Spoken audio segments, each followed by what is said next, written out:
Hello everyone, I hope that you guys are doing well. और आज का question है एफबीटी के कोर्स के अंदर से एक स्टूडेंट का क्वेश्चन कुछ ऐसा है कि आपकी कैप्लन टेक्स्ट के अंदर से एमसीक्यूज नंबर 275 मेरे से एक स्टूडेंट ने पूछा और मुझे बताया कि काइंडली सर ये एक्सप्लेन कर दें, इसकी समझ नहीं आ रही।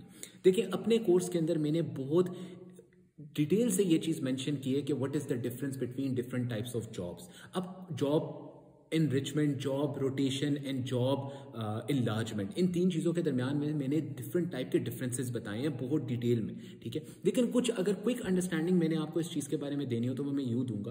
क्वेश्चन को पहले समझते हैं। क्वेश्चन ये कहता है कि एना एक मैनेजर है और उसके पास एक जूनियर एम्प्लॉय था और वो जूनियर एम्प्लॉय काफ़ी अच्छे से काम कर रहा था। तो एना ने ये कहा कि मैं इसकी लेवल ऑफ रिस्पॉन्सिबिलिटी को इंक्रीज करूंगी as a type of reward for him, ठीक है। अब क्वेश्चन के चार आंसर्स हैं। चार आंसर्स में उसने पूछा है कि क्या ये जॉब इनरिचमेंट है, क्या ये एनलार्जमेंट है, क्या ये रोटेशन है, या क्या ये स्विचिंग है। अब आपको पता है कि एफबीटी के कोर्स के अंदर हम लोगों ने कभी जॉब स्विचिंग नाम की कोई चीज नहीं पढ़ी, तो ये तो आंसर निकल गया। पीछे बचते तीन options. Let's try to understand these three options within 1 minute. Job enrichment का मतलब होता है कि आज आप डबल एंट्रीज रिकॉर्ड कर रहे थे। डबल एंट्रीज से ऊपर का क्या काम हुआ करता था? टी अकाउंट्स बनाना, फाइनेंशियल स्टेटमेंट्स बनाना। तो I am moving you up in the work chain. मैं आपको ज्यादा काम दे रहा हूं, आपके ऊपर लेवल का काम। आप ऑलरेडी डबल एंट्रीज करते थे, now you are doing something even better. आप अकाउंट्स बना रहे हो।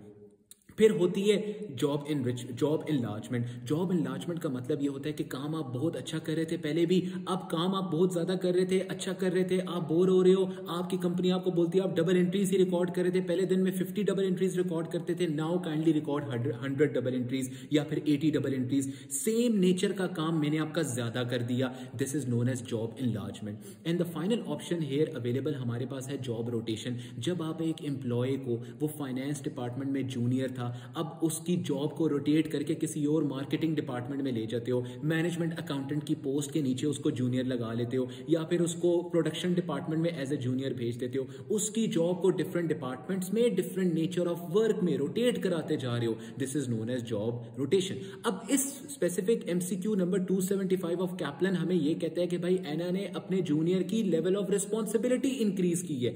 लेवल ऑफ रिस्पॉन्सिबिलिटी कौन से पार्ट में इंक्रीज होती थी? जब हम लोग अपने एम्प्लॉय की जॉब को इनरिच करते थे। वो ऑलरेडी डबल एंट्री कर रहा था, अब हम लोग उससे अकाउंट्स बनवाते थे, फिर ट्रायल बैलेंस बनवाते थे, फिर फाइनेंशियल स्टेटमेंट्स बनवाते थे। दिस वाज जॉब इनरिचमेंट, और in other words the level of responsibility has increased upwards. So the option correct here is job enrichment.